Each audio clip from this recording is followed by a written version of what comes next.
আমেরিকার এয়ারপোর্টে এমন এক মহিলা ফ্লাইট থেকে নেমেছেন।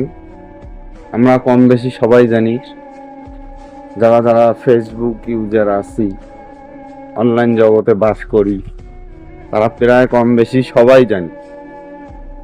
তো সেই মহিলাটির যখন পাসপোর্টটা চেক করা হয়েছে, তার দেশের নাম লেখা ছিল টোহেঞ্জা। কিন্তু বিষয়টা হলো, তখন সিকিউরিটি গার্ড যারা ওখানে ছিলেন উপস্থিত, তারা পুরো বিশ্ব সার্চ করে দেখলো, ওই নামের আসলে কোনো দেশই নেই। আর সব থেকে বড় অবাক করার বিষয়টা হলো যে মহিলাটা ছিল মুসলিম, তার পরনে যে ড্রেসটা ছিল সেটা হলো বোরখা ছিল, আর ছিল হিজাব, মানে পর্দার সাথে ছিল। তো বলার উদ্দেশ্য এটাই আমার, যে পৃথিবীতে জাপানে আমেরিকায় এত বড় বড় সায়েন্টিস্ট বৈজ্ঞানিক, হ্যাঁ, বড় সায়েন্টিস্ট, তারা খুঁজে পাচ্ছে না যে দেশটা কোথায়।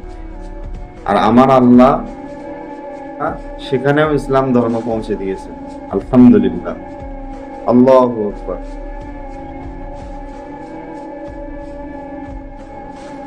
ভাই, দোস্ত, বুজুর্গ, বলার উদ্দেশ্য এটাই, আমরা আল্লাহকে চিনি আর মসজিদ মুখী হই। আমরা যারা মসজিদ থেকে, হ্যাঁ, বছরের পর বছর মসজিদে আসি না, নামাজে আসি না, এগুলো আল্লাহ আমাদেরকে আলামত দেখিয়ে দিতেছে, চোখে আঙ্গুল দিয়ে দেখিয়ে দিতেছে, দেখ আমি কি না করতে পারি। আর আল্লাহ বান্দাকে মায়ের থেকে 70 গুণ বেশি ভালোবাসে। এর আগের একটা ভিডিওয়ে আমি বলেছিলাম এই কথাটা, আজকে আবারও রিপিট করতেছি। ভাই, মা বাচ্চাকে, তার নিজের সন্তানকে কতটা ভালোবাসে, সে চাইবে না তার বাচ্চাকে আগুনে ফেলে দেয়, কিন্তু তার থেকেও 70 গুণ বেশি আল্লাহ বান্দাকে ভালোবাসে। আমার আল্লাহ কি চাইবে তার বান্দাকে জাহান্নামের আগুনে টকবক টকবক করতেছে আগুন, সেই আগুনে ফেলে দেই?